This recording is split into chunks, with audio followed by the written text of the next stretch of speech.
Hi, good evening, good afternoon, I would say, ladies and gentlemen. It's 4 o'clock in India, Wednesday, 27th of November. So, Blue and Gray has been doing this knowledge series at least two in a week. So, since last 1.5 year, we have done over 200 webinars on various subjects: electrical safety and emergency evacuation, why electrical short circuit, and AI and ML when it comes to security. So we continue to do our knowledge series, and today is quite interesting topic that we have picked up: global trends and changes in evacuation. And whenever I see the fire in tall buildings, I only worry what will happen to the mobility impaired people or the elderly people in the building. So today, after I came into office at 9:30, we have a lot of groups from fire and other things. A lot of images started pouring, saying that in Kalyan, Mumbai, so there was a major fire. That structure, the apartment, each apartment costing closely to $1 million. I don't know how safe that building is designed. We don't know whether they have an evacuation method or training. So every time when you do such a webinar, now you're touching someone to change the perception about evacuation. So today we picked up a very important topic, as I said, safer future for all. Okay, as you see, our cities grows taller and the infrastructure becomes more complex. The need for effective evacuation strategy has never been more critical. Emergencies, whether fire, natural disaster, or other crises, demand swift and safe and inclusive evacuation measure that protect every individual regardless their mobility or circumstances. So in today's webinar, we aim to explore evolving landscape of evacuation strategy across globe and how these trends can influence and improve safety measures. Some key question that we would like to address today: how can global best practices in evacuation be adopted to suit diverse environment from densely populated urban areas and smaller towns? Most importantly, how can evacuation plan becomes more inclusive, ensuring that vulnerable groups such as the elderly people in the building or in the work area, the person with disability are not left behind. I'm saying they are not left behind when there is an emergency. Today, we are fortunate to have a very distinguished panel of experts with us, each of them bringing unique perspective from their experience. So they will guide us through innovative approaches, policy advancement, real world success stories in evacuation. So on behalf of Blue and Red team, I would like to thank our knowledge partner, Evac Plus Chair, for the unwavering support, commitment, and promoting safety and inclusivity in emergency. To all our attendees, thank you so much for joining today. Your presence endorses the importance of this conversation, and we hope it will inspire meaningful action and collaboration in your respective field. Myself, I'm Dominic. So been in the fire industry almost now 35 years, close to 35 years. So, fortunate to start in 2002 an association called Fire and Security Association of India. And I'm also founder and marketing chairman of the FOCUS, which is Forum of Critical Utility Services. And very important that we are very aggressively going around India talking about National Electrical Code of India to understand why these short circuits. So National Federation of Engineers for Electrical Safety, NFE. So this is me, and I have very important person who is also quite familiar in our webinars. She's always, whenever we ask, she always be there and she always comes to contribute her experience. So that is architect Ruchira Sare. So with 23 plus years of experience in design and softwares, a gold medalist from Malviya National Institute of Technology, Jaipur. Ruchira has been associated with more than 5 renowned architectural and IT organizations in India. She has been associated with diverse consultancy projects ranging from residential, cultural, institutional, hospitality, and commercial for Indian as well as overseas clients. She is a member of Council of Architects India. She specializes in universal design and leads the accessibility initiative of DIOC, a social enterprise. In this capacity, she has been associated with several prestigious organizations, advising them on barrier-free built environment. She is a regular visiting faculty member at Shushan School of Design, Gurgaon, delivered many lectures on universal design in several other institutions. As part of DIOC team, she has been involved in extensively study of National Building Code and other accessibility standards to advise the government bodies. Welcome to Ruchira, ma'am, and we hope that you will be inspiring and we'll be opening up on our part on the evacuation and accessibility. So, Mark, we have another speaker from UK. Mark is known again in India. He's a global expert on evacuation and emergency medical services, specializing in innovative solutions like evacuation chair. With extensive experience across domestic and international projects, he is a recognized leader in this field. His expertise include evacuation chair operations, patient handling equipment, and ambulance stretchers.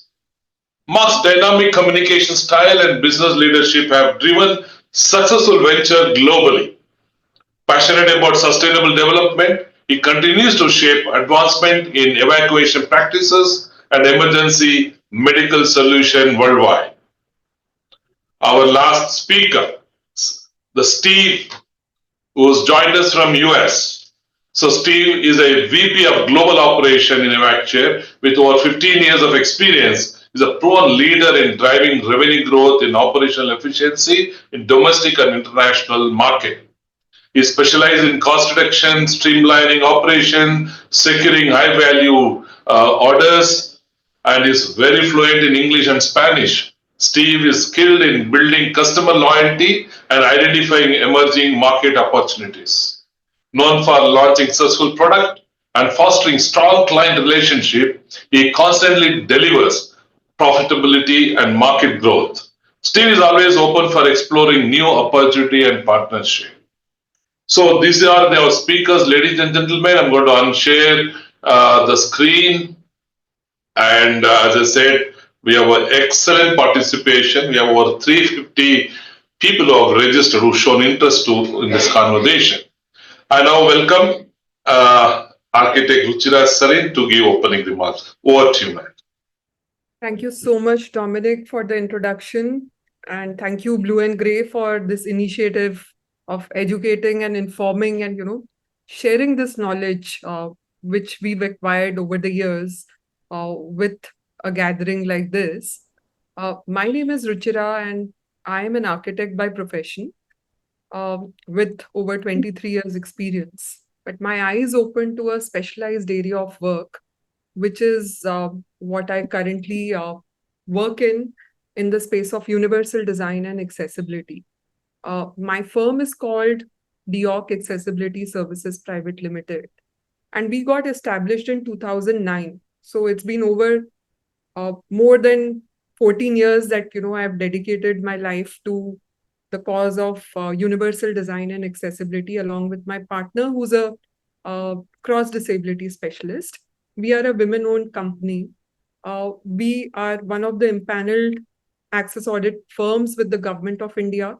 And the biggest thing that I take to my credit is that I was one of the fortunate architects who was chosen and picked to look at the National Building Code when it was getting drafted, to look at each and every part. In fact, there was a lot of activism that happened in New Delhi at that point in 2016 when the new NBC was getting rolled out. The disability community came together, the sector came together, and they stopped the printing. They said that we need to read this document and ensure that each and every chapter has accessibility plugged into it. So I literally burnt midnight oil. And along with my partner, we were able to make recommendations for each and every part from part 0 to part 12 of NBC. And now the new NBC that we follow in India has something to do with accessibility and universal design in each and every part. Pertinent to this discussion would be part 4, which is the fire chapter, which is there in the NBC, which also has specific provisions for evacuation. We have over 100 clients. In fact, this is a picture of us getting awarded for the work that we did for National Building Code. I'm very happy to say that about 80% of our recommendations are there verbatim followed in the new NBC that we see today. We work with over 100 clients, some of the top multinational companies across India, from companies like Microsoft, Amazon, Google, builders like DLF, Brookfield Properties, Bosch, ITC, you name it, and they are there with us today, working in this area. I want to just draw your attention before we delve deeper into the topic to two very important aspects. In 2016, when the new National Building Code rolled out, there was a very important legislation which the country also had, which is called the Rights of Persons with Disabilities Act. This got passed in 2016, and the rules came into effect in 2017. And these two clauses that I'm projecting right now are specific to the built environment, which is what I specialize in. And they are, talking about all kind of establishments, from commercial buildings to residential group housing projects to institutional buildings, hotels, you name it, factories, everything is part of the establishments. And the government said that for any existing building, they need to upgrade in 5-year time frame to ensure that their buildings are compliant to the law, the mandates of the law. And any new infrastructure which is in design stage will also need to comply with these regulations. So it was not left open-ended in the law that we have currently in the law, in the land. The government directed to a guideline called as Harmonized Guidelines and Space Standards for Barrier-Free Built Environment. So this is the document that we refer to. And they said that the buildings have to comply with this. So, the debate between people, and often projects are a teamwork. So when the team comes together, somebody will say that, oh, my knowledge is this gradient of ramp is perfectly all right, this width is okay. So that debate got ended because the government has now given this document, which is what we go to when we look at infrastructure for accessibility and universal design. These are the harmonized guidelines rolled by Ministry of Urban Development. Then there are specific other standards, the international codes, the ISO 21452, 542, and then of course, the Annexure B Part 3 of NBC 2016. And then there are best practices in universal design. So these are the go-to documents when we look at any building, whether it's in a design stage or whether it's operational, to map it against accessibility standards. So our services start with an audit, which is like a fire and safety audit that you guys are used to of doing. Today, accessibility is a specialized area of work. It is technical in nature. In fact, my eyes opened to it when I dived into this subject. Till then, I thought that, I'm master of all trades and I can manage projects on my own. But it is a specialized area of work, something that even our codes recognize. If you look at the part 0 of NBC, it says that you need to have a accessibility consultant on board when you're putting together a team for a project, whose task in the project will be to only see that universal design principles and the requirements are being met for. So this is a specialized area of work that we do. We start with an audit, which is just like a benchmarking activity where we walk through the building premises, map each and every area against accessibility standards, and generate a report which looks somewhat like this, with observations, recommendations, and the standards which we are using to base our recommendations on.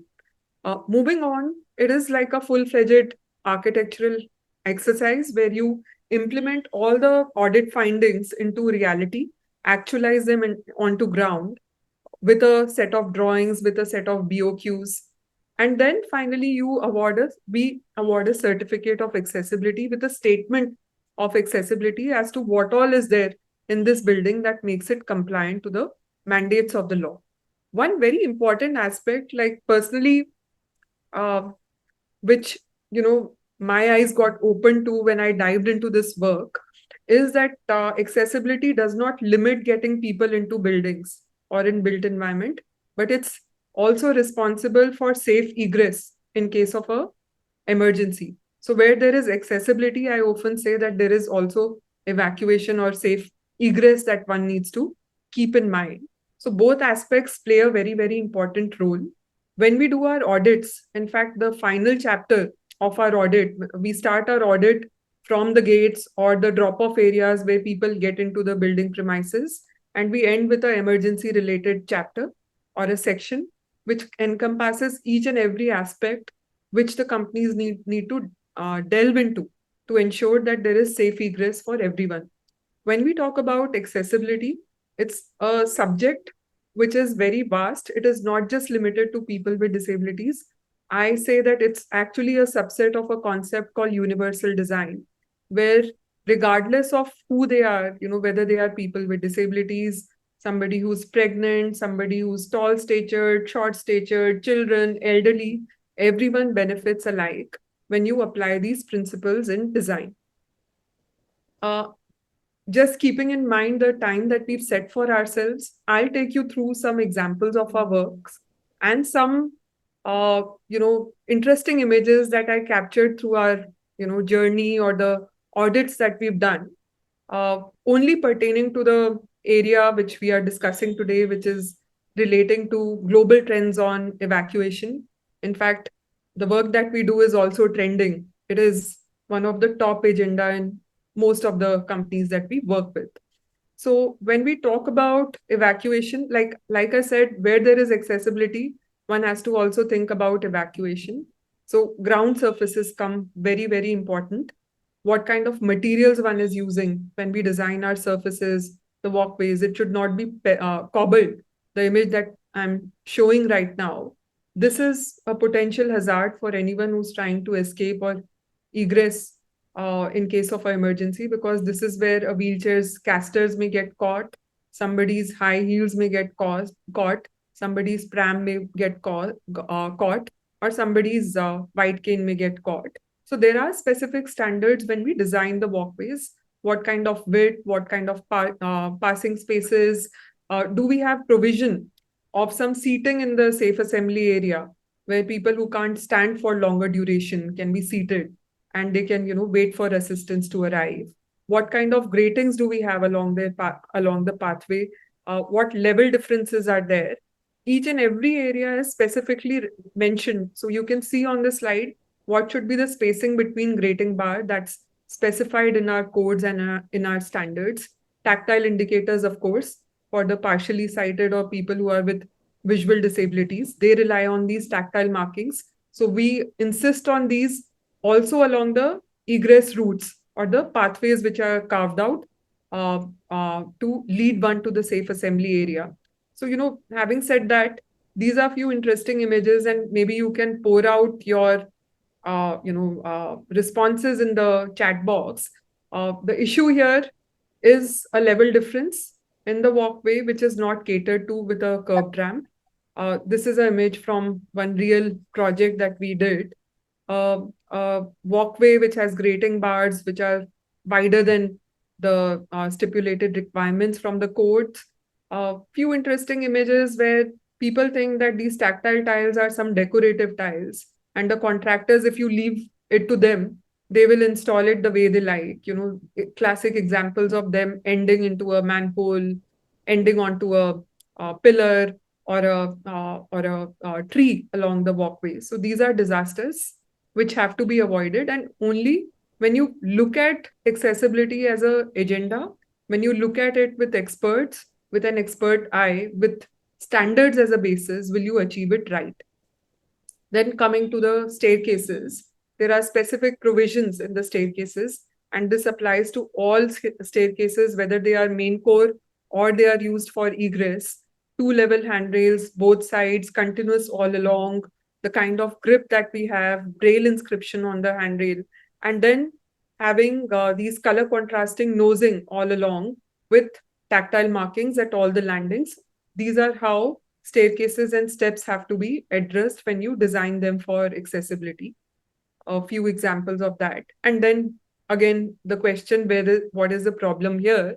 So here the railing doesn't extend and go beyond the first and last riser.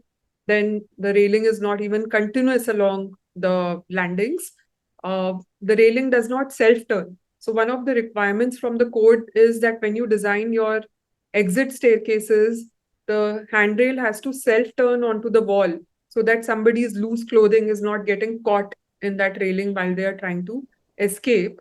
So there are specific ways to then self-turn the railing. That is the issue here, which is not being addressed. Open risers, which is a no-no when it comes to accessibility, because somebody's foot may get caught here, something that we often see in the emergency exit staircases.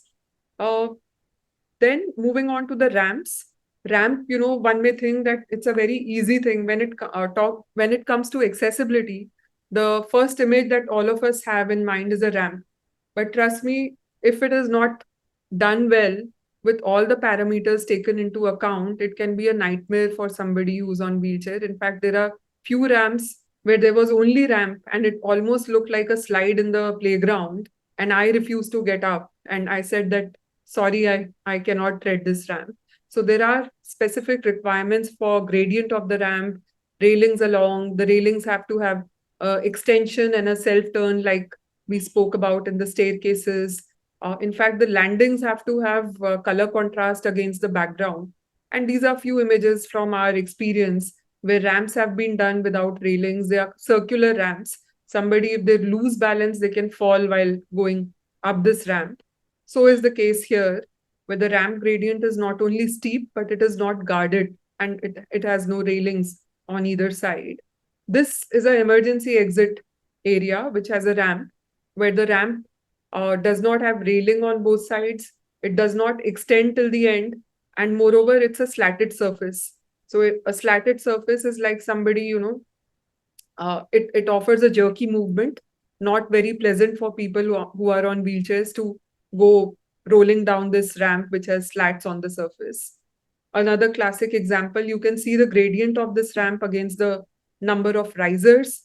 And it's clearly a no-go when it comes to accessibility, a ramp ending right at the door where you don't even have a stable landing. So these are few disasters when it comes to ramps. And then talking about elevators, they also have specific parameters. Uh, these days, there is also a requirement to have one lift, in a high rise, which can be used for evacuation. So what kind of controls are we talking about? The height of call buttons, the controls within the lift car, and then the railings all along, having a mirror behind, which is something which often is overlooked. Even the emergency information in this case is mounted way beyond the eye level, and it is not in an accessible format with braille, with raised letters, and not visible. Moreover, it's a very reflective surface. So these are the issues where we've found that elevators not meeting compliances. I'll just jump through these and come to the emergency related aspect. So what the standards say is that in case of an emergency, you need to have an alarm system in place, which is accessible to all. By that, I mean that even deaf people, or say in a factory kind of an environment, which is very noisy, people rely on these visual strobes or the strobe lights, which is what is required along with the audio alarm system.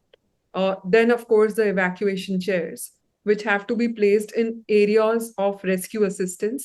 This is a new requirement in the harmonized guidelines today, the 2021 version that we refer to today, are specifically saying that each and every exit should have an area of rescue assistance, which should be 2 hours fire rated with a smoke barrier, which should be a place where people who can't evacuate independently can go and find shelter till the help arrives. And there you can place an evacuation chair, something which comes in handy to bring people down. In fact, we were doing one warehouse project where the client said that you are saying that we have to make the building accessible, but I also have a mandate in our organization that we need to evacuate within 90 seconds from the building. So how do I get people who are on wheelchairs out? So this is the solution for that, which is what is recommended also by the codes. And then, having evacuation maps which are in a tactile format, which can be read by even visually impaired people.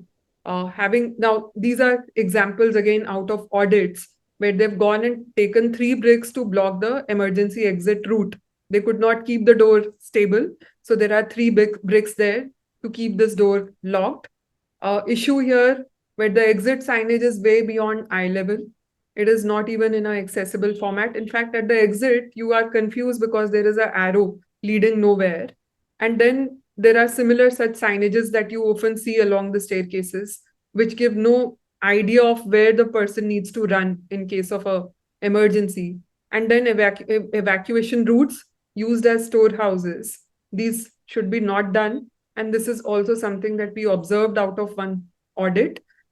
Using a evacuation, this fire extinguisher, in this case, they placed it next to the door because it was being used as a door stopper. So these are few things that happen in the buildings in real time. And then you have a egress which is opening onto a grass paver surface, something again where, which is non-conducive for people with disabilities, even people who are not wearing the correct footwear, which can tread through this kind of a floor surface. Having an evacuation plan, but blocking it with a planter. So these are again examples where people go wrong. So these I just was citing to set the ball rolling for the rest of our discussion today. I think I'm already running out of time. I would have taken you through some of our projects where parking spaces are designed based on accessibility standards, drop-off areas, the ramps, the way I narrated that should be done, the way steps have to be treated. Dominic, I think I'm already overshooting the time. If there is time, I could run you through one small video. Yeah, Otherwise, please go ahead. Please go ahead. Please go ahead, Ruchira, because so, you're a very like good audience to us. Yeah. So, like I said, where there is accessibility, there is also emergency. So, these are examples where manifestations are done on clear glass doors and glazing so that blind people, people who are visually impaired, in fact, if you're not careful, you may also bang against a absolutely clear glass. So, these manifestation strips come in handy there. This is an example where emergency door release is mounted at 1000 mm from finished floor level, and you can see this wheelchair user is able to access this in case of a emergency. So all manual call points and EDRs have to be mounted at this height. Needless to say, the reception areas with knee and toe space for wheelchair users, having tactile marking, seating spaces which have accessible tables. Then I spoke about the staircases, the elevators with horizontal control panels, which are accessible to short-statured people, to children, to people who are on wheelchair. This is all mandated by the codes. And then, of course, toilets. So one may think, toilet, well, there is also emergency here because the standards say have a emergency pull cord alarm, which people can pull in case of an emergency and call for help if they have had a fall.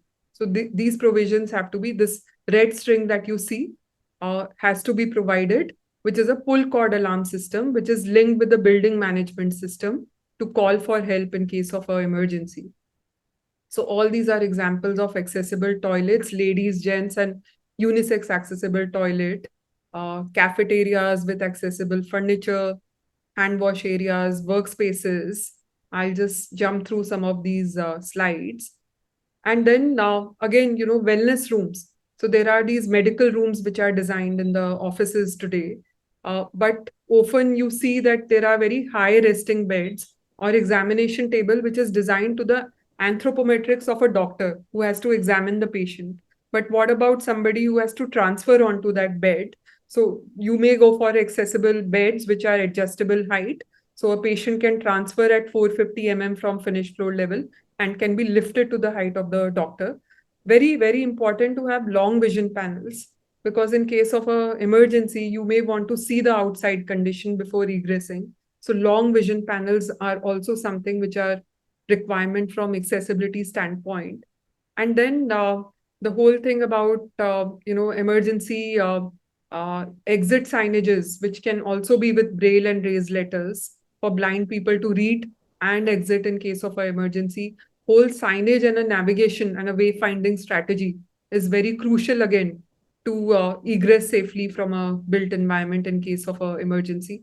I spoke about the pull cord alarm. So we've gone and installed this function of the pull cord alarm through a signage which has braille as well, so that people know what this alarm is and how it functions. This is an example of an emergency evacuation plan, which is with braille, which is with raised letters. In fact, you can feel this entire,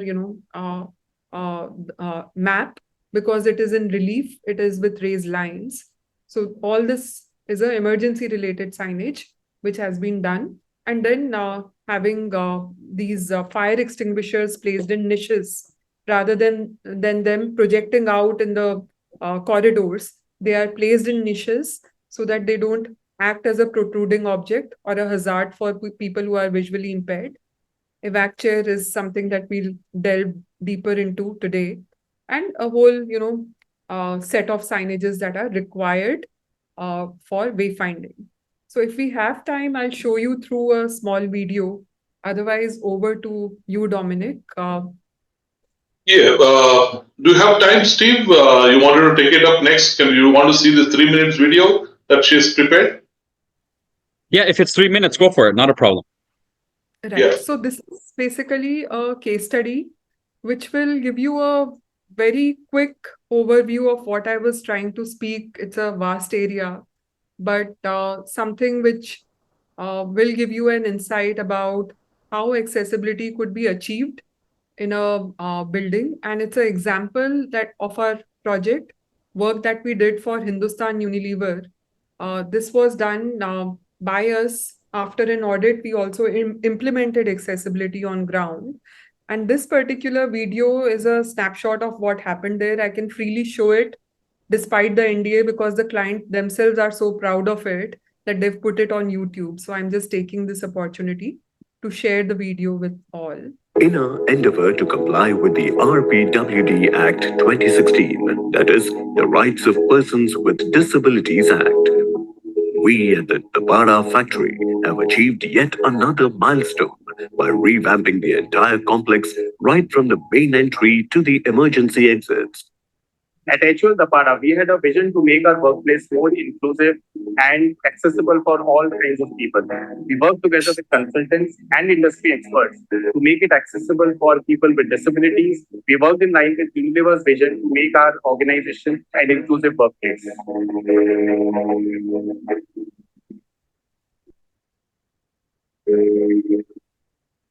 Separate steps and ramps at the entrance have been designed in such a way that anyone can access the security block independently and safely. With the higher handrail being designed for average-heighted adults, and lower handrail can be used by short-statured people and children. The braille inscription on the railing informs you about your location, and the tactile indicators on the floor warn you about the level difference. For ones with low vision, we have maintained good color contrast at each tread of the steps throughout the factory. A gender-neutral restroom is easily accessible, which offers ample room to maneuver your wheelchair and reach all the fixtures within. Notice the visual strobes to warn you if there's an emergency, and a pull cord alarm that you could pull to call for help should you need. The railings along walkways come in handy to navigate and reach the welfare block. Inside the welfare block, the array of different rooms are signposted with accessible signage that has braille and raised lettering. The signage also has an audio feature which can be heard at the click of a button using your smartphone. Technical Training Center. It is also bilingual and can be viewed easily from wheelchairs as well. Keeping in mind the ease of access for all, these signages can be found all across the buildings at the same locations outside the doors consistently across. While you are inside the buildings, you could check out accessible evacuation plans, showing the exits and some other important information. The shop floors across the plant are connected by well-equipped ramps, smooth access. For peace of mind at work, a mesmerizing creche with a safe and healthy environment is available for the children of the employees to be taken care of. It is very comfortable when I bring my child to the crèche because the ramp is very comfortable in front of the crèche. And it gives me heart peace while I'm at work. The pleasing environment in the canteen with comfortable seating arrangement ensures a stress-free lunch break.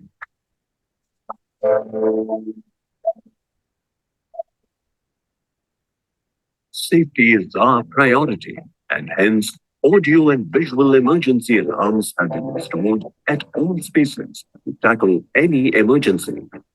I recently had a knee surgery and my training doctor told me not to climb stairs. When I moved to actual Dapada, it was very convenient for me to use ramps to access all the locations like admin block, canteen, shop floor. Thus, our factory through universal design promotes safety, independence, and dignity for all.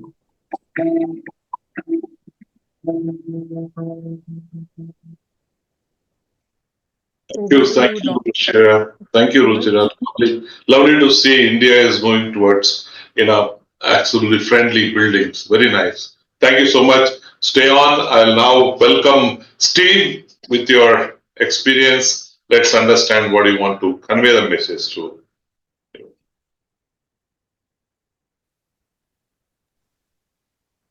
Good day, everyone. It's a pleasure to be here and be able to help and educate everyone on fire and emergency evacuation.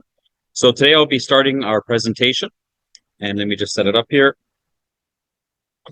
So as you know, fire is one of the most common reasons buildings are evacuated. As Dominic just mentioned, there was one recent there in India, but there are many other reasons why buildings will be evacuated. Like we just said, fire, terrorist incidents, active shooters, there could be a chemical spill, an earthquake. There's so many reasons why a building could be evacuated. And this is why it's so important to have something in place to leave no one behind. So anywhere there's stairs, that's where we are focused on evacuation. So what's happening in the world right now with regards to global trends is aging population. As we know, a great percentage of the world is aging, which requires evacuating because they have limited ability to do so. Also, aging structures. As structures get older, we need to be very aware of this because more increased incidents will occur. Now, also there is fire spread incidents, fire systems that may not be designed to handle these kind of incidents, and fire services have limited capability for external fire spreads, as we know. Key factors for evacuation. We know that we could see somebody visibly with a mobility impairment. Maybe they're in a wheelchair or they have a crouch. So we can physically see that they have a mobility impairment.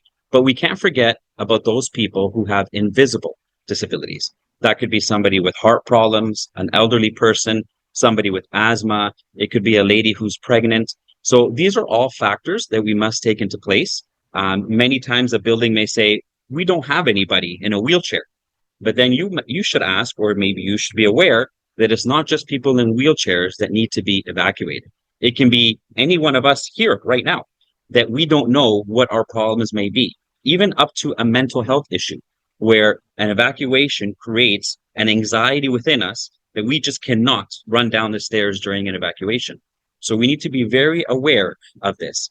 Evacuation chairs, what they do is they allow us to leave a building quickly and easily, getting everyone out, especially those who require assistance. This is very important because during a fire or other emergencies, what happens? The elevators stop working. Therefore, the only way to egress or exit a building is the stairs. And this could be a very complicated situation for those who are just not able to get out of a building when they need to do so quickly. Evac chair has a wide variety range of evacuation chairs, from our standard ones that can just get you down and out of a building, up to our top of the line evacuation chairs that can also go up and down by battery operation, even for home use. For example, as we just discussed, aging population, how many of us have elderly family members that maybe we're taking care of them at home? And they live on the upper level of our home, and they need to be able to navigate the stairs, going up and down inside the home and outside the home. So these evacuation chairs that are battery operated also assist for daily living. It is a proven lifesaver and one of the greatest articles about 9/11, a tragedy, obviously, that we know worldwide where many died. Our chairs the evac chairs were installed on every floor of the Twin Towers, and thankfully they did save some lives. This gentleman, John Abruzzo, was saved from the 69th floor, and our evac chair is actually displayed at the 9/11 Memorial in remembrance of such an event. Obviously, he was in a very heavy power chair that weighed over 600 pounds. How do you bring down a man with such a heavy wheelchair? The only way was using an evac chair. And actually, I'm going to play the video on the next slide so you can actually hear the interview that a very popular radio station did. I'll play it now.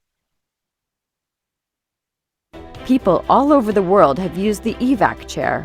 People like John Abruzzo, who was safely evacuated from the 69th floor of the World Trade Center on 9/11. The first plane hit the tower that day. John, like others, rushed to the stairwell. However, evacuation for John Abruzzo would prove much more difficult. How do you get a man who lives in a wheelchair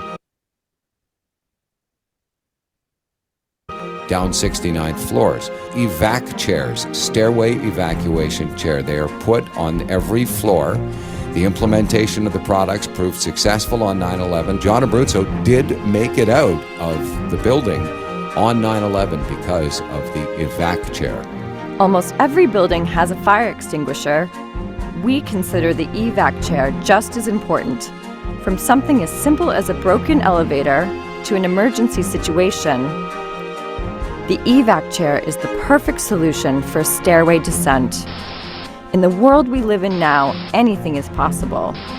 The evac chair ensures a safe evacuation for those that need it should any kind of emergency arise, and could very well save lives. So as you People heard, all- evacuation chairs are critical, and thankfully they were placed in that location to save lives. A good question that many facilities have is, where do we install evacuation chairs? This will greatly depend on your facility. Very important. You don't want to install or put the chairs where it's going to be blocking the fire department from accessing the stairs, or potentially where their equipment that they're wearing gets hooked on the chair. So you need to be aware of the space. Some places will put it in the stairwell. Some will put it outside the stairwell or near the elevator. Ideally, you do want to have the evacuation chairs near a fire refuge area, because when there's an emergency, that's where everyone starts to head towards, right? So an emergency happens, everyone goes to the stairs or the elevator. So you want to have the chairs easily accessible. And thankfully, the evac chairs do fold, and they're very compact to store. And they all come with brackets and dust covers as well. This is a great picture here where you can see one of our evacuation chairs is installed literally beside the elevator and beside the stairwell. Again, every facility will have a different situation, and we're all here to assist you with regards to this. But again, very important that the evac chair is not blocking accessibility for the fire department to attend the emergency at hand, or a natural flow of evacuation for people to descend the stairs. So here, what's happening with the legislation or the laws in Canada and the US. For example, in Canada and the US, their goal is to be barrier-free by 2040. To do so, obviously, evacuation chairs or egress is very important, because as previously mentioned, many times people, when they think of accessibility, they always forget how to get people out. They always think about getting people in, but they never think about getting people out. Why? Because when you ask people, what do you do when there's an evacuation? The majority will answer, we wait for the fire department.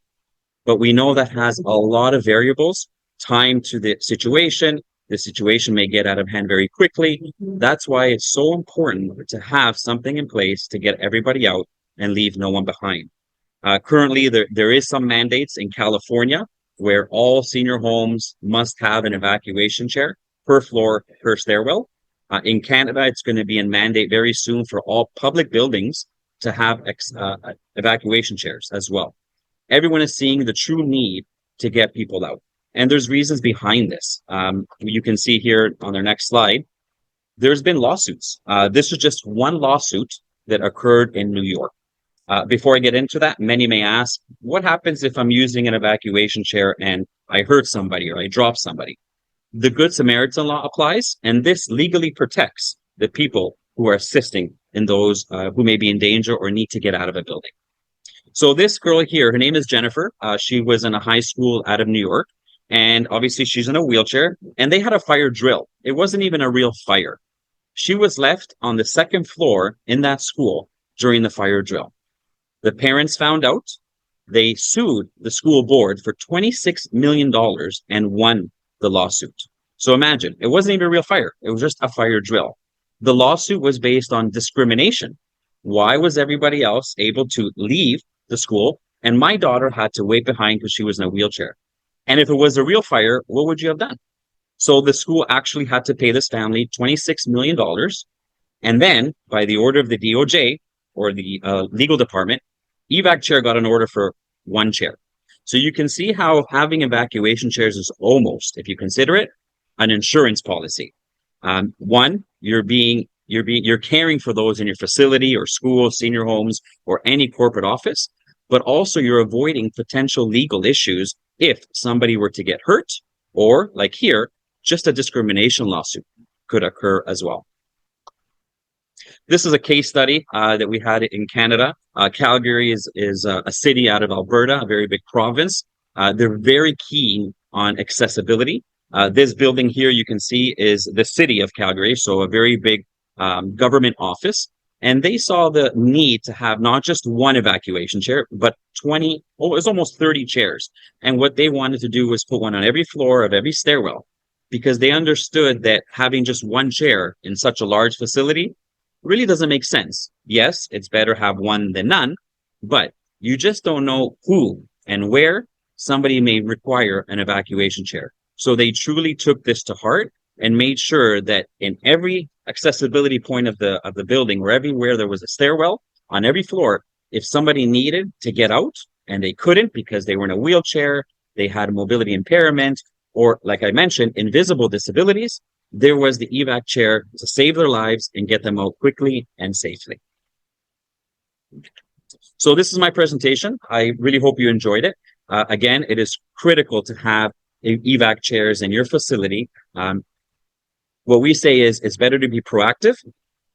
Hopefully you never have to use them, but the day it does occur, if there's an emergency, if you have the evac chairs, you will and can save many lives. Thank you very much. Thank you. Thank you, Steve. Wonderful. Over to Mark. You can unmute. Yeah, good afternoon, everyone. I'm going to try and follow Steve's act, which is going to be hard to do, but I'm sure hopefully I'll manage it. Hopefully everyone can see my screen. One of the things that we're talking about today is trends and global trends, and one of the things that Steve shared is what's happening in the USA and in Canada. And we invented this evac chair over 50 years ago, and now it is very much a standard.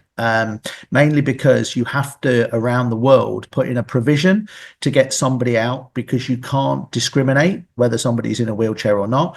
But also in an emergency, as Steve said, you essentially have to make a provision because the emergency services aren't there to rescue, which we'll cover in a little bit. I noticed somebody put on the chat, is there a video that you can show somebody taking somebody upstairs, which is what I would probably suggest is at some point, if you go to evac-chair.com and you click the word video, there's a demonstration on somebody taking a power chair upstairs because there's aerial these skyscrapers essentially we're all building up, and we often find it's just as important to evacuate somebody upstairs as well as from a descent point of view. So as you hopefully can see in the background, we are a global organization, and Steve heads up the US and North America, and I look on a more global basis, but I'm based in the UK and Europe, and hopefully you'll see the little houses at the back of me because I'm in our Dutch office. So what I want to do is give a European context and build upon what Steve was saying about getting access is essentially critical to get everyone out of the building, but actually egress is just as important as access. So sort of looking from a European and UK perspective, there's actually been some research that was carried out in Europe, which looked at the most effective way to evacuate, because a lot of organizations around the world know that they need to evacuate, but they don't know what's the most effective way to get out. And so this research looked at an evacuation and a trial evacuation at a hospital. And if we give a little bit of an example, this is a video that I'm going to play, and they did a trial of people evacuating from an evacuation chair, and this is the simulation that they did using an evacuation chair. So you'll see that there were various different teams. There were male and female teams.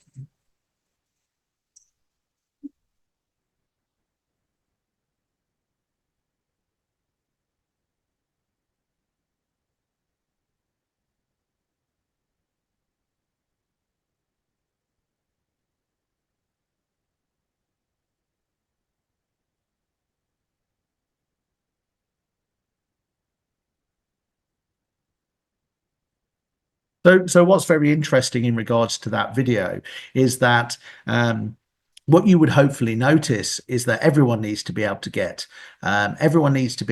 out. So able-bodied people, but also wheelchair users. And you could see very clearly that the people that were trying to evacuate from the building, essentially you notice somebody using an evacuation chair, an evac chair, but also you saw the able-bodied people evacuating at equivalent speed around them. And the biggest challenges in these staircases and these fire protected stairwells from an evacuation point of view is you need to do access and egress for all, but also from a pedestrian dynamics point of view, you can't discriminate against able-bodied or actually somebody in a wheelchair. So if you look at this particular situation, they also did a trial on a variety of different results that I'm not going to different equipment that I'm not going to cover everything with you, but an alternative to evacuate somebody is something called a scoop stretcher that emergency services use, and you'll clearly see in this photograph here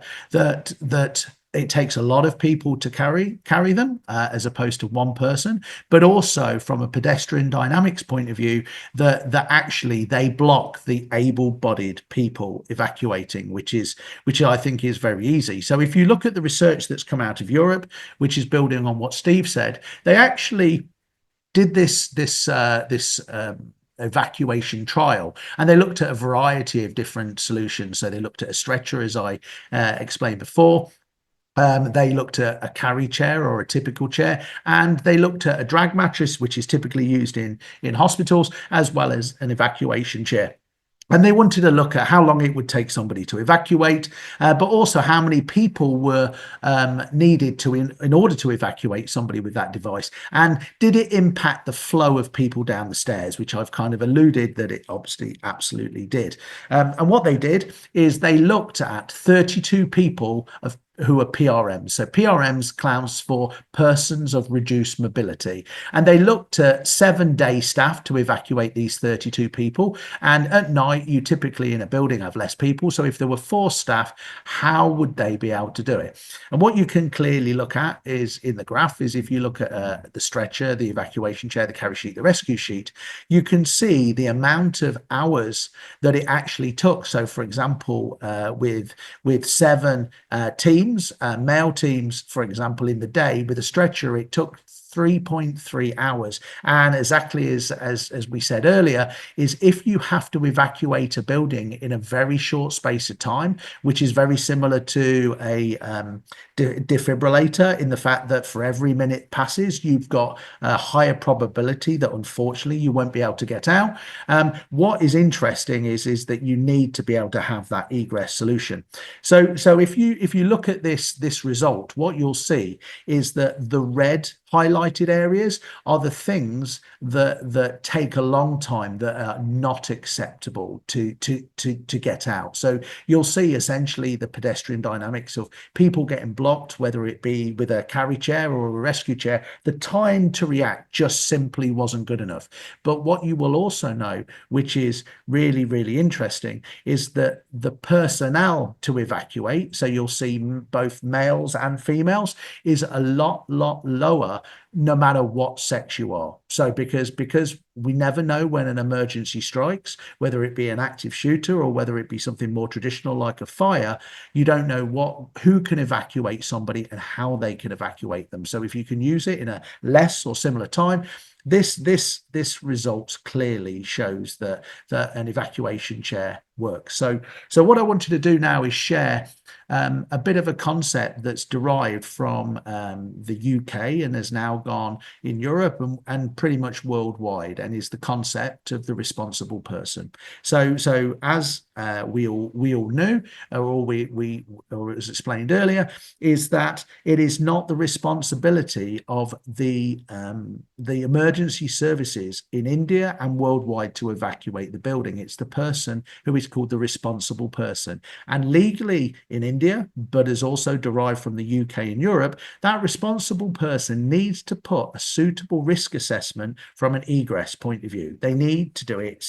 It's essentially a legal requirement. So this particular person, it's quite a daunting task in making sure that you can get everyone out, if we look at those studies earlier.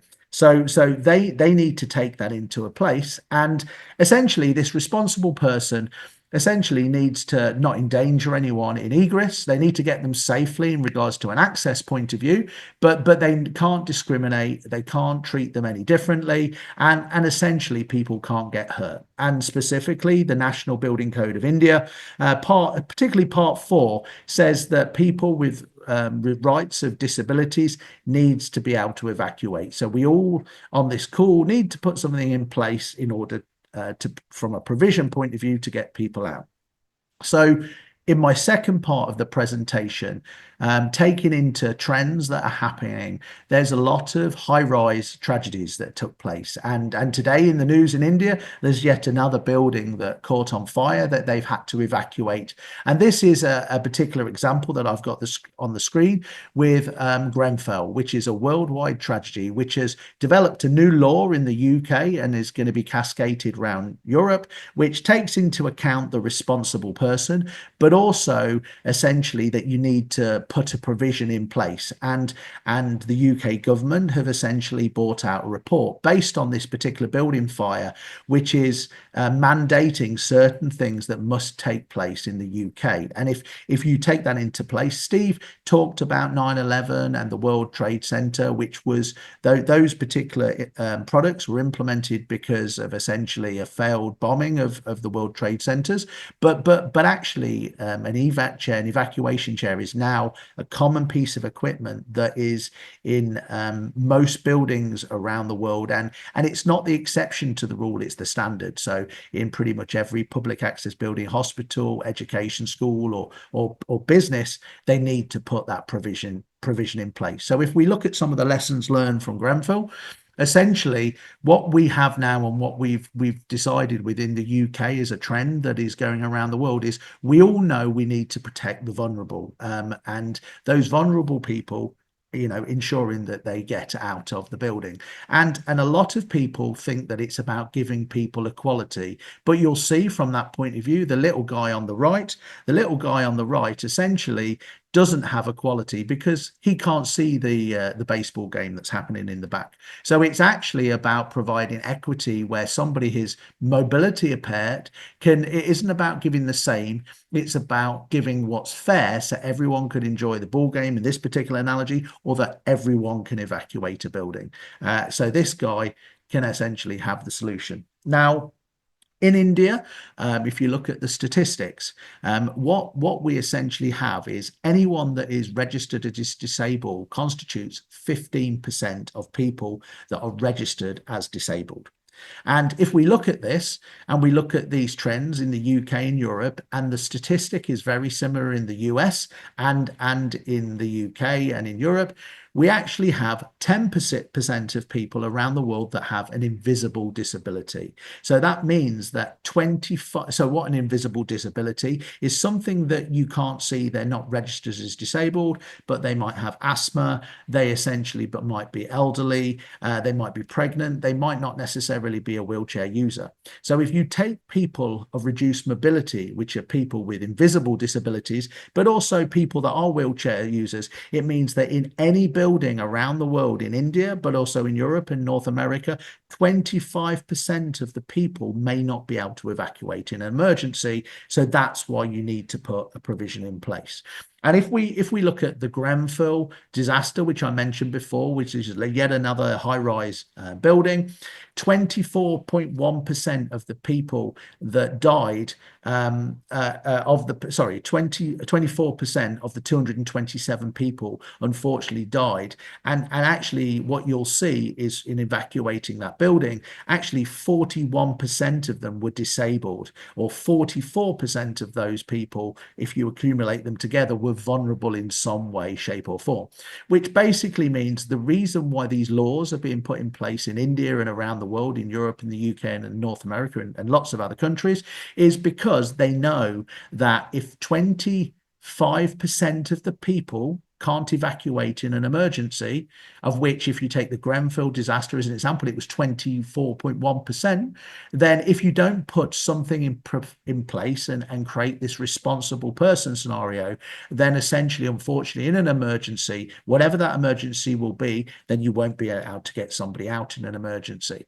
So what we've done in the UK, which is now spreading around the world, which will become building codes in India, I'm 100% sure, is essentially we found and was published in the report that the emergency services role, its primary role is not to rescue. Its primary role is to essentially put the fire out and to manage the building. Obviously, they'll rescue in an emergency, but it's the provision of the building. So the inquiry found that the emergency services role isn't to rescue.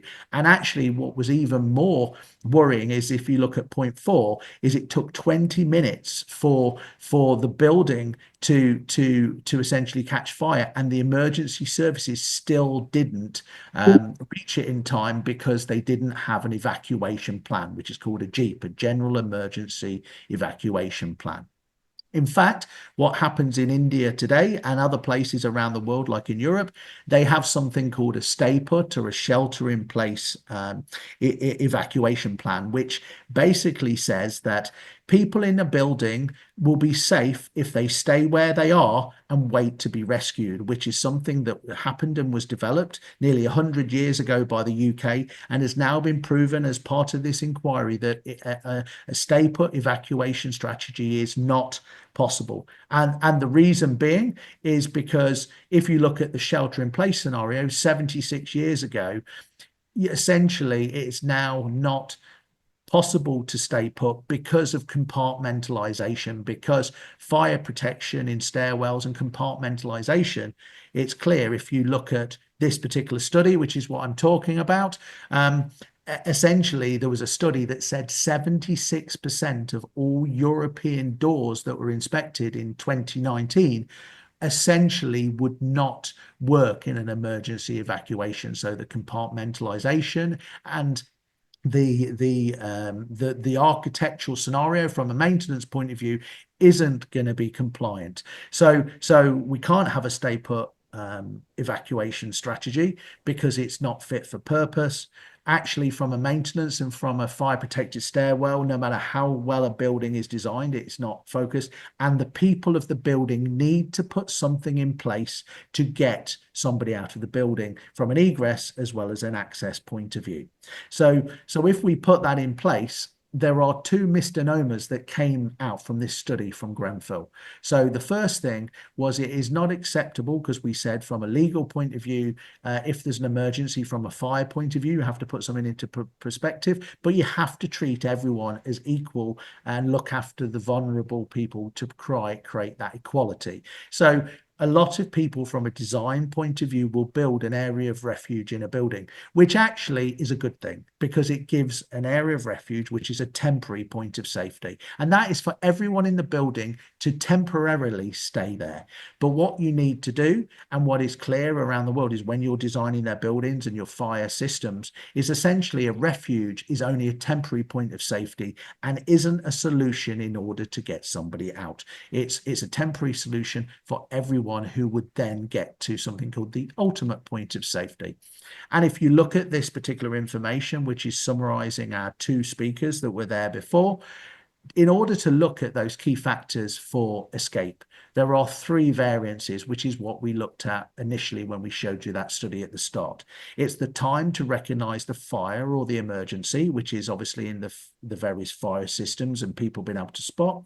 It's the number of evacuation routes, which is why Stephen in the last presentation was saying why lots of these buildings and tens of thousands of these evacuation chairs have positioned the chairs either close or near the stairwells or where the point of risk are, because the number of being able to use the number of evacuation routes is critical to the effective accessibility, but making that building barrier free. But then those ability to use those evacuation routes, so there's no problems with pedestrian dynamics where people are getting congestion in the stairway, you need to take those three areas into account, which is why number 3 in those ability to use those evacuation routes are critical, which is why these new laws have come in with India and around the world and as derived from Europe. So taking into account these plans, one of the things that has 100% been evolved in the UK is the Grenfell study has said that if there was a plan in place for the disabled people, then the majority of those people wouldn't have perished, unfortunately. And there's something called a PEEP. So a personal emergency evacuation plan. So that means for those people that had an invisible disability that people couldn't spot, or for the 15% of the people that actually had a registered disability, if you completed a piece of documentation, which would be part of your fire and risk assessment, then essentially you would put in a provision of how you're going to get them out of the building. And what's happening from a legal point of view now is that the Grenfell inquiry and the best practice that has derived from there are saying that PEEPs are becoming mandatory from a legal point of view in the UK and are going to be implemented in the new UK Fire Safety Code, or the Fire Safety Act is what they're calling it, and the Buildings Act, which incorporates PEEPs, which essentially will mean that mobility impaired people or somebody from an impaired person or a senior citizen can be prioritized to get them out of the building with able-bodied people. And sort of building upon this, which is what we mentioned at the start, is you don't want to have the pedestrian dynamic issues where if you're trying to evacuate somebody in a wheelchair, you're blocking the staircase for other able-bodied people and nobody gets out as a result. And that's where an evacuation chair, an evac chair, then puts a single person solution, which means that everyone can get out.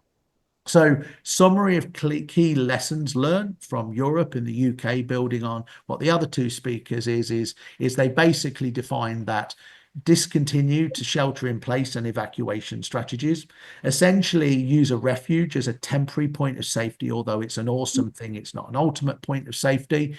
review and have as standard a plan. It's not the emergency services responsibility to evacuate it. It's the responsible person, and prepare vulnerable people, whether they be children or they would be a wheelchair user, that 25%, that 1 in 4, with a personal emergency evacuation plan. And through that, then practice as you would your fire alarm, practice your evacuation out of the building and the number of minutes that it takes place. One of the things that we can do, and my email is at the bottom, that if anyone is interested in getting a copy of what a PEEP could be for their organization, whether it be throughout the world or in India, this is an example of which I'm quite happy, or Dominic would be quite happy to share that, so that it's something that you can do, or you could obviously speak to other peoples to help get that provision in place. But I think the key things and the key learnings from today is that, from a North American point of view, is that it's now not about fires, it's about emergencies.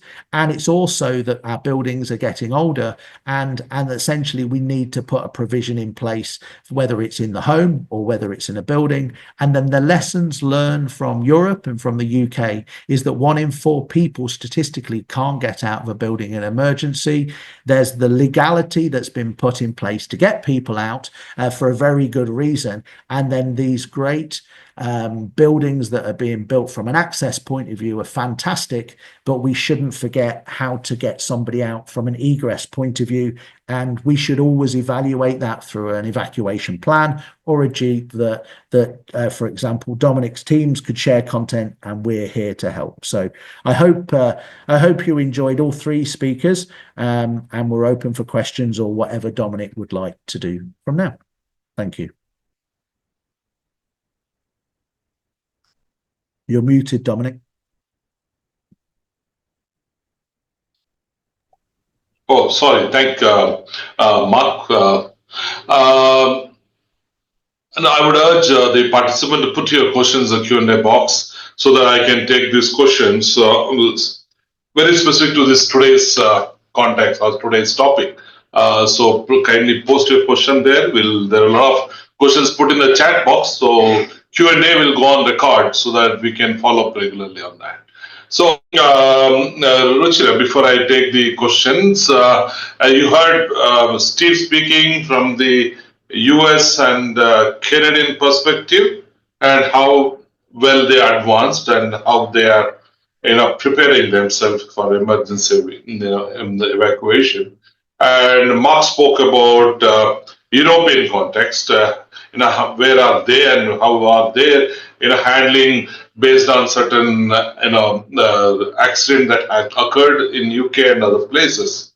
So, what do you think about India? Where are we? You're handling so many projects and very tall buildings of India. You are advising, and some of the corporate, I'm aware that which you are advising. How well they are? Are they ready to accept your recommendation? Do they really ask you to compromise on the codes and standard that has come? So we'd like to hear from you, since you heard both of them. Sure. Yes, Dominic. Now, it's only a matter of awareness. Till now, many people were not even aware of it. But now all big organizations, they have a system in place for PEEP, which is a mandatory item.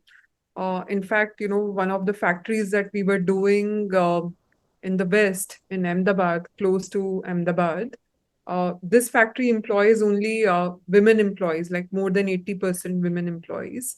So there, PEEP is also like a arrangement for pregnant women who are part of their team. And they did, look into this aspect, because people have to be evacuated from high bay areas.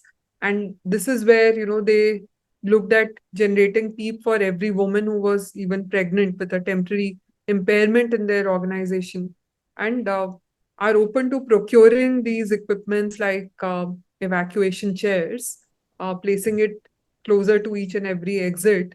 Now, from a time where we would see it very rarely in 1 or 2 buildings that we would audit back then in 2016 or say 2015, Today, I'm happy to report that most companies that we work with have these evacuation chairs placed closer to the exits. They are open to listening to our suggestions because, like, the other two speakers spoke about access with egress. This is exactly how we practice accessibility. It's not just about bringing people into premises. How do you safely exit in case of an emergency is also very, very important aspect. So companies are doing trainings, the etiquette trainings.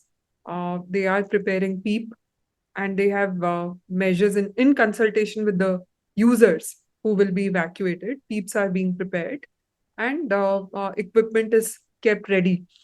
In fact, now we are insisting to have this area of rescue assistance close to each and every exit, which is the first point or the first touch point in case of an emergency, where people go park themselves till the help arrives to take them out of the buildings. So gone are the days when we had women crying that suddenly a security guard came and dragged them out in case of a mock drill, or when the fire alarm went and they weren't even aware of it. Today, people are aware, both employees as well as employers. Yeah.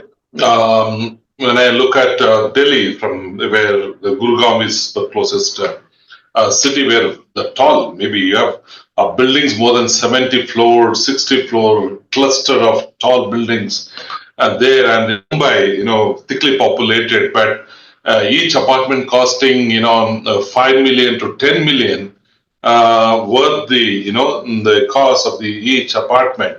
In fact, it is costlier in Dubai. Some of the apartments, you can afford to buy closer to Burj Khalifa, but you can't buy in Mumbai. But what is surprising me, Ruchira, not that everyone, appoints the accessibility consultant, but while you design, the project managers or the architect, since you are also, a faculty member of Council of Architect, uh, is NBC or any other standard going to enforce these, architects or the designer to ensure that there has to be, evacuation method, there has to be an investment that builder has to make to provide for the resident. It is not the resident choice to buy a, the evacuation or any other. It is the developer. It is the consortium of builders must adopt and provide as a feature of the apartment. So, what do you think about it? Certainly, Dominic. In fact, we are rising to this fact because a lot of builders who are doing high-rise apartments were not even aware that they are also, covered under the law. They feel that they are different. They felt that they are out of the definition of establishments. But now they are, understanding this. In fact, we are in talks with a very prominent builder up in NCR who's coming Mm-hmm. up with a luxury senior living project, which is Mm-hmm. where we are in talks, and wherever we are engaged, we will be pushing this. But it is only a matter of time when everyone's eyes will be open to this fact. A lot of builders I know have proper Mm-hmm. teams who are like mitigating this risk aspect. They've in fact outsourced the whole agenda of fire and emergency egress to other companies because they don't want to take risk on them. So, like you mentioned, person responsible. So they are responsible for this act. And we'll soon see our codes also pushing this. Good. I think we have new codes coming in 2025, new national building codes. Hopefully, we'll have the revised and, upgraded standards on this. So I'll just pick up one question from Zaizen Sherpa. I'm just picking up one question from the third. Uh, He's asking, how will the weight be distributed in evac chair while going downwards? Who would like to pick up this question? Mark, Steve? How will the weight be distributed in evac chair while down? Yeah, I mean, I can answer that, and then Steve can answer, I'm sure, and give information. So the idea of an evacuation chair or an evac chair is that they're simple to use, and essentially they're designed to take a very high weight capacity, so some 200 kilos plus, but are designed that somebody is essentially using no lifting or carrying to be able to use them, because there's a law in the UK that basically says that you can't physically carry somebody to get them out because of a potential claim, and so you have to be effective. So the evac chair is designed to be easily transferred, where and also has something called a balance point. So at any point in time, you never are in the position, even if you're a 60-kilo lady, to take somebody down the stairs where there is an uneven weight distribution. And what the evac team do in India or around the world is show and train and practice so that never happens, so that you're always safe evacuating somebody out of a building who's mobility impaired, but everyone can get out of the building at the same time. And we would be happy to share or show you how you do that. But essentially, the objective as part of your general evacuation plan is that you always have a correct weight distribution where you're never carrying weight. And that's why hundreds of thousands of evac chairs have been deployed around the world for that very use, that they're very simple and easy to use. And when you looked at the study, which was done in Europe, how quickly somebody single-handedly could take somebody down in the stairs with no moving and carrying, whilst able-bodied people evacuated. So that's what I would say. I don't know if Steve has anything to add. No, you said it perfectly. And also, our chairs come with 2-point seating. It has a hammock seating style as well, which allows for safety, so that the person is dipped in with the seat and they won't slide off the seat like other evacuation chairs may have. Okay.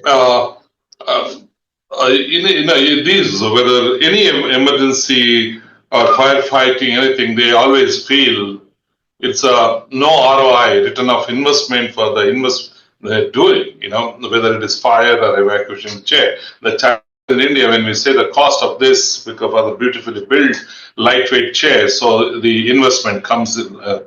I just want to ask you whether in Europe and US, does the insurance company who's insuring the building, if someone has a evac chair on every floor or alternate floor, do they get some premium so that the investor, or the guy who's investing on the chair, the builder, do they get additional premium? Do in insurance play a role in your countries? So for Canada and the US, it does not play a role, but they do see. So it's a very good thing when it comes to residential buildings, the ROI. It is a big question. But what they do see is that there may not be a lawsuit, a future lawsuit. So maybe they don't get an ROI immediately, but they could save millions of dollars in a future claim by having the evac chair because someone didn't get hurt, someone didn't die, or a discrimination lawsuit. That's what's happened in North America. Mm-hmm. Yeah, the other thing in Europe, I would say, is that there are two different ways in which these chairs are deployed. So you have to put a provision in place to get somebody out in an emergency, where it is this legal responsibility that the responsible person have to put something in place. So they need to do that, and it's the right thing to do based on that 4-in-1.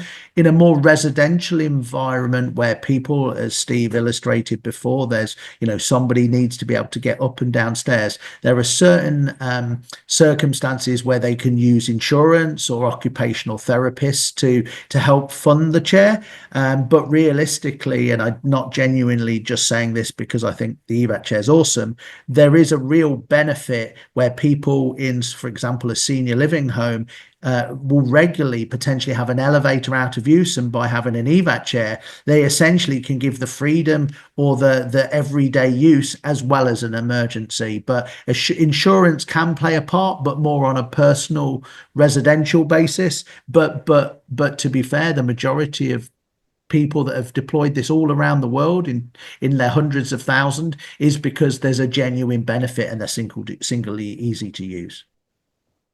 Yeah, you have a regularly enforced to have these kind of equipment, and if the insurer also play a role, that we will probably give a higher premium discount. So if you have evac chair or any firefighting or emergency rescue equipment in a building, so it plays an important role. I'm going to the next question of Akshay Kumar Garg. He's asking, at a time there can be more people with physical disability or mobility impaired people.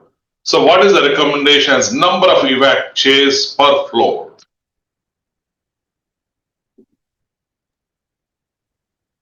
You can go first if you want, Yeah. Steve. Sure. So there is no law on its specific country. So in California, for example, the mandate states that they have to have one evac chair per floor, per stairwell. We also recommend, obviously, if they have somebody identified with a mobility impairment, to also have one evac chair dedicated to that person. Therefore, if the emergency does occur, that person already has a chair for themselves, but also there's already another evac chair in case somebody else may require it. At the end of the day, you really don't know how many you need. One is better than none, but the more you place on the stairwells and floor, one per floor per stairwell, you'll have accessibility to them, of course. Yeah. Thank you, Steve. Pallavi Mukherjee was an active member on sustainability. She's asking, can we get an example or a case study where in India, evac chair helped saving lives? Pallavi, since I advocate the use of evac chair in the country, I've been almost my 8-9 years, I've been encouraging people, but I haven't seen where there's an accident where there is an evac chair. Unfortunately, I do not have anything to on record to say that evac chair helped to save in India. So elsewhere we have, you look at UK and other countries, there are evac, but not many of the building. You are from Mumbai, I'm sure you can check how many buildings they have evac chair. But I don't have anything in record to tell Yeah, you. what I would say to that, sorry, just because I was going to answer the last question as well, is that we do have literally thousands of stories around the world, so we could potentially share with you. The other thing is, as Steve said, if you take a typical building that hopefully you can see my screen and my terrible drawing. If you look at this building, if this is a building with four floors, typically from a specification point of view, you have evacuation stairwells. This represents a stairwell, which I want to apologize for. There's 3 stairwells in a building.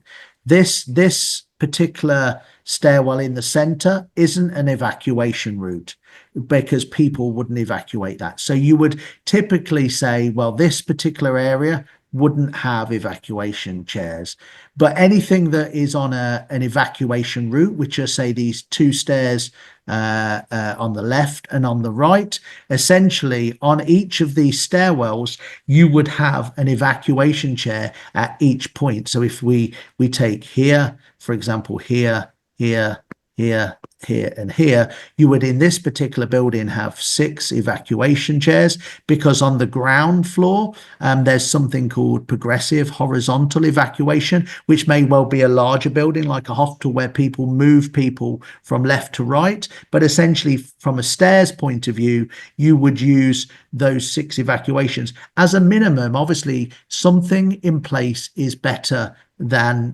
nothing. So to put it into perspective, you take this particular area here, if what you should do is do full cover, but if you can't do full cover, I would recommend something called optimum cover, which means you stagger the positioning of the chairs, because it means that if an emergency happens here, the person can either go across to the other evacuation stairwell or down to get a chair. The same as exactly the same here. They can come across to get the chair, or up or down, and vice versa. So what I would recommend is, ideally, if this particular area here was someone who was vulnerable, or there was somebody that from a planning point of view had somebody that was a high risk, you would tend to provision more chairs.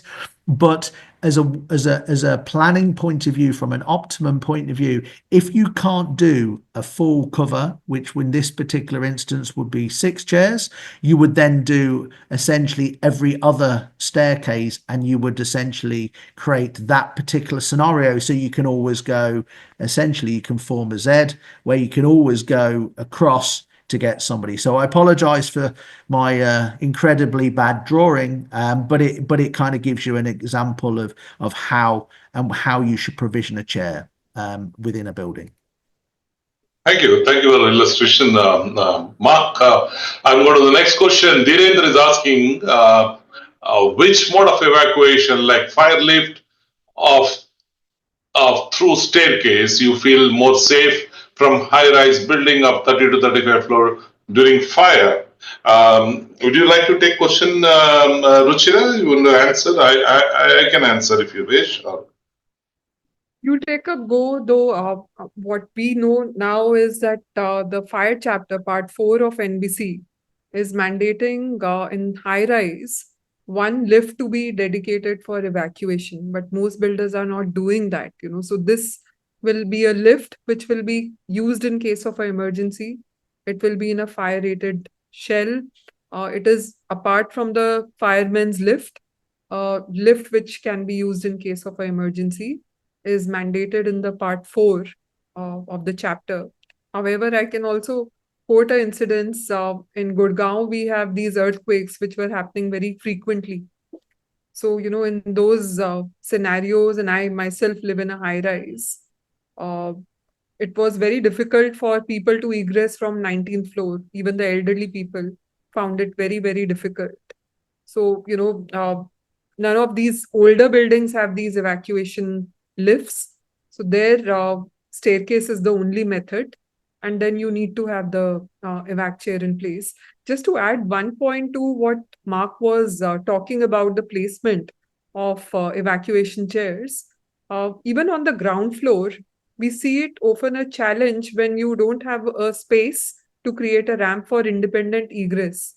The buildings have plinth lines, which are, especially, if you get into a factory environment or a building which is, say, 750 mm high from the ground level, and there is no space to create a ramp.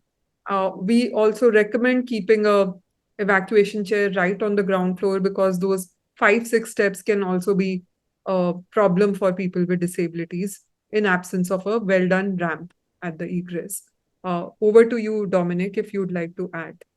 I've got something extra to add as well, so I don't know if you want me to share. Yeah, please. Yeah, so one of the things that we've clearly found is around the world, it's pretty commonplace that in an emergency you can't use an elevator, and it's a very relevant point. So in a standard elevator, which most people have, the EMS crews will, if you take my wonderful drawing again, you have a lift in the center, and then there's these same 4 floors. What will happen is, the reason why you can't use a lift is because most suppression systems, but most fire alarm systems, can't locate in millions of buildings exactly where the emergency is. And remember, it's also not fire, but the emergency services, whether that be police or fire, depending on the instance, based on a safety risk assessment, will use the lift to go up or down the stairs, and they will typically deploy the emergency services to use the lift shaft in the level below the emergency. So the EMS here would be below the fire. But the other thing is, as well, is if you take this particular building, and I don't know if you've ever been in a hotel, which I'm sure you have, to be able to use an elevator to get down the stairs with the pedestrian dynamics, proportionately, if everyone is going to the elevator at that one point in time, it's literally going to take hours to evacuate, because from a capacity point of view, an elevator is designed for, say, 10, 20 people, but there could be 300 people in the in the building, and as standard, when people turn on fire systems, the elevator, which is here, is automatically moved to the ground floor, so that the emergency services can use it from an EMS point of view.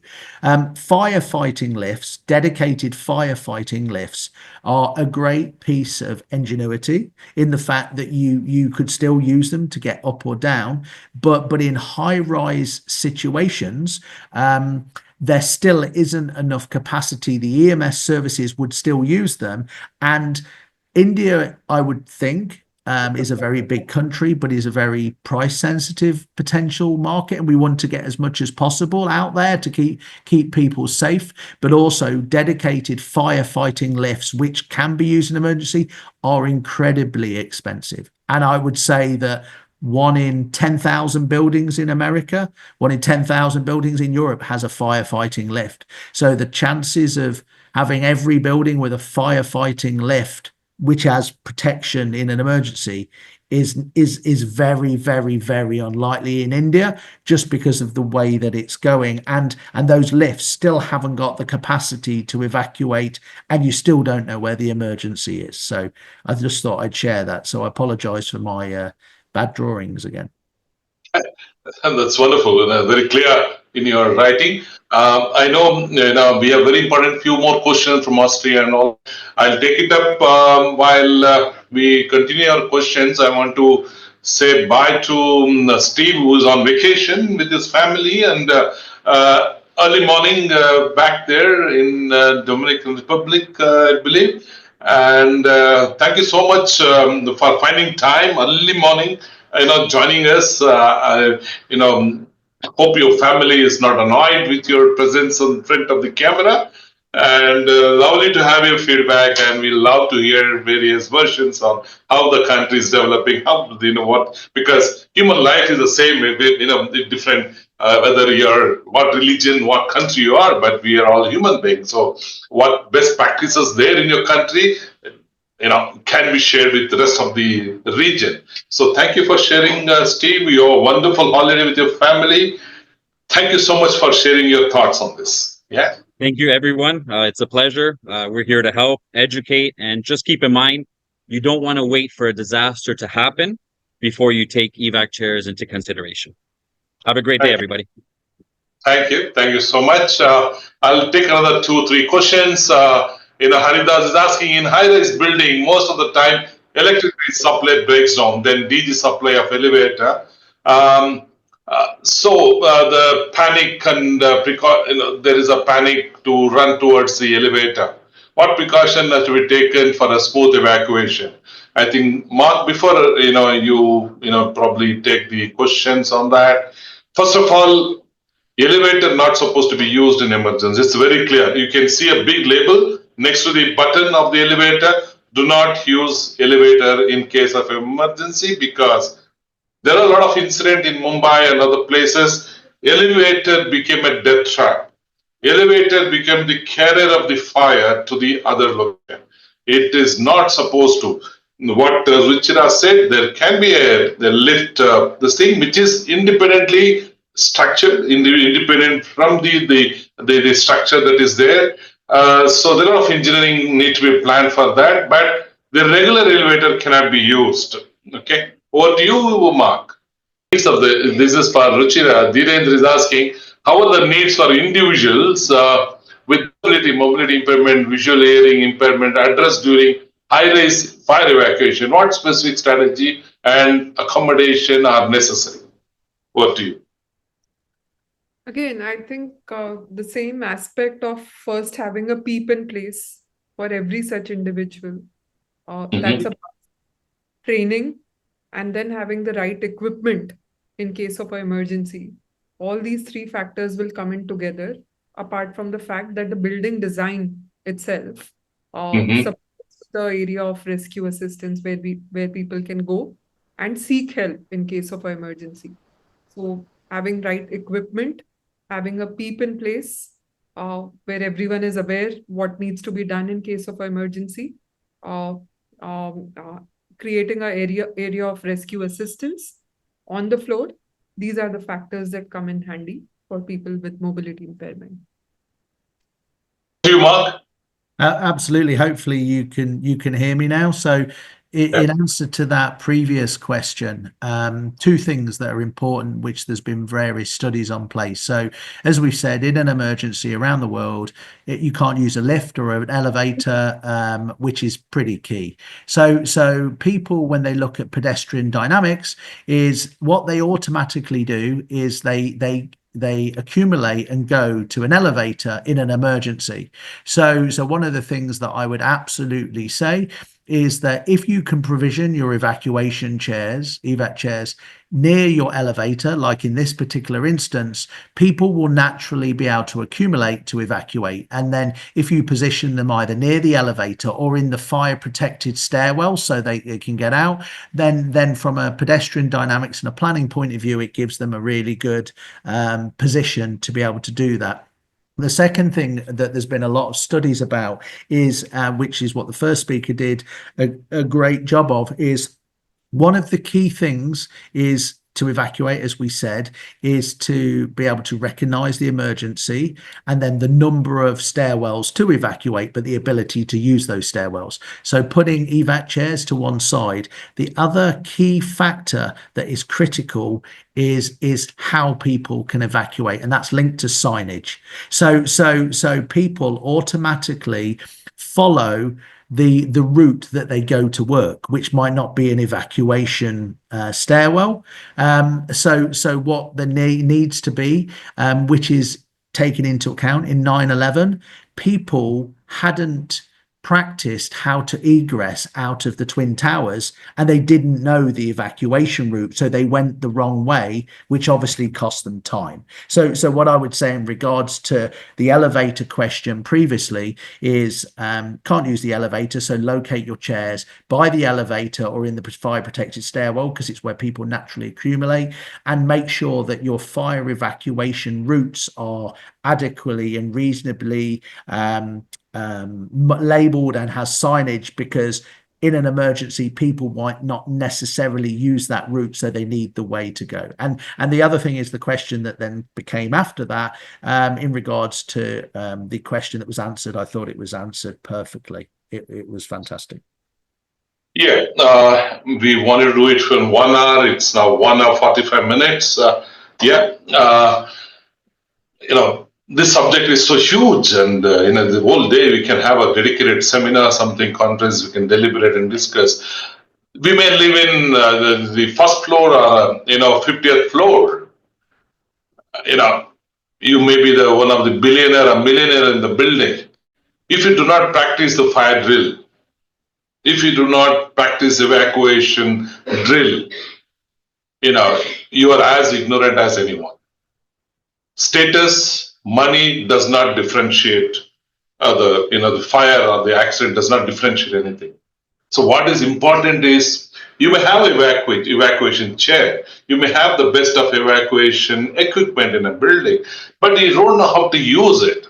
And if you don't know how to practice it, if you're not practiced it, your life is in danger. So what I urge all the participants who heard, and this recording of this webinar will be given to you, and we'll put it in our social media also. We have experts, who are specialized in accessibility. I want to say thank you to Ruchira, who accepted to come as one of the panelists to give opening remarks. Mark, it's maybe 12 o'clock in UK for joining, and his colleague Steve for joining. We all urge you, we all appeal to each and every one. Do not wait for the accident to happen. Do not wait for the tragedy to occur. Make sure that you practice the evacuation drill.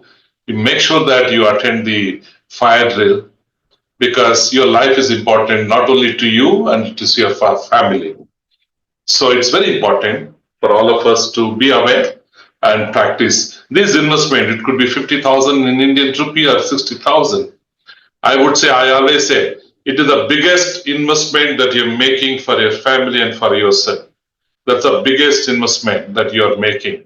The good firefighting system is the biggest investment, because these are like some insurance. You don't know when it becomes handy. But not having these, it's like, you're on man walking on the street. You don't know which direction you walk.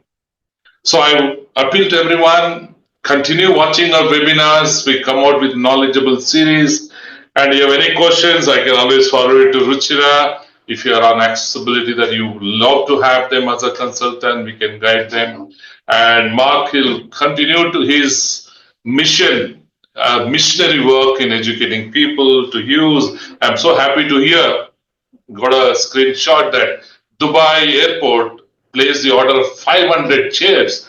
I was so happy to hear that. You know, Dubai airport is one of the biggest airports. Went for 500 chairs. Then I thought, why not India? I seen some of the chairs in some of the airport. I do not think any normal person can use that evac chair. It weighs 23 kilos. It's so bulky. I don't know, sometimes, yes, L1, the tender, the government plays a role, who is the cheapest, so you award them, but you don't know that really works or not. So be choosy, be careful what kind of evacuation chair you want to use, what kind of accreditation it has, approvals, what type of, the construction material that is used for the evacuation. So it's very important. I'm sure the government, vibrant government in India, will ensure that every large transportation like metros and railways and airport will equip with evacuation chairs. So thank you so much. Thank you all the audience for participating and patiently waiting. I didn't see much drops in the audience. Thank you very much. Look forward to see you again. Have a wonderful weekend. Thank you. Bye-bye.